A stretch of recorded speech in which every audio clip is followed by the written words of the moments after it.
அனைவருக்கும் இனிய காலை வணக்கங்கள். நேற்றைய தினம் எங்களுடைய இந்திய நாட்டிலே திருவண்ணாமலையிலே மிக அருமையாக அந்த தீப ஜோதிகள் காண்பிக்கப்பட்டது.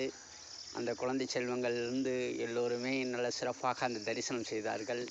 அது மட்டுமல்ல, இறைவன் ஆசியோடு எம்முடைய உடல் இந்த திண்டுக்கல் மாவட்டத்திலே இருந்தாலும் அந்த மனம் என்று சொல்லக்கூடியது அந்த அக்னிஸ்தலமாக இருக்கும் அந்த திருவண்ணாமலையிலே எம்முடைய நெகிழ்ச்சியான அந்த ஆன்மா என்று சொல்லக்கூடிய அந்த ஒரு விஷயங்கள்லாம் அங்கே தான் இருந்தது.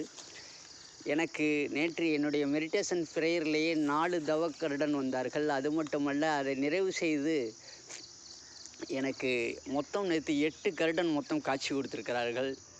நேற்று கடைசியாக வந்த அந்த கருடன் எங்களுடைய அந்த அந்த வெள்ளை கருடனுக்கு அடுத்து அந்த கழுத்திலே வெள்ளை உள்ளது என்று சொல்லி கொண்டிருந்தோம். அதன் அடுத்து கடைசியாக கருடன் வந்து மொத்தம் 8 கருடன் காட்சி கொடுத்து என்னுடைய நண்பர்கள்லாம் கேட்டார்கள், சாமி இந்த கிளைமேட்டிலே இவ்வளோ மோடத்திலே உங்களுக்கு கருடன் காட்சி கொடுக்குறார் என்றால் ரொம்ப அற்புதமான காட்சி, அங்கே வாருங்கள் என்று சொல்லி எங்களுடைய அடியார்கள் அவர்கள் கேட்டார்கள். ஐயா அங்கே பாருங்கள் இன்னொரு கருடன் வருது என்று சொல்லி 2 கருடன் காமிச்சார்கள். ஆக மொத்தம் 8 கருடன் காட்சி கொடுத்து எம்மை மெய் சிலிர்க்க வைத்து விட்டார். எதற்கு சொல்கிறோம் என்றால், எல்லோரும் நல்லா இருக்க வேண்டும் என்று சொல்லிக்கொண்டு எங்களுடைய பயணங்கள் அனுதினமும் சிறப்பாக இருக்கிறது.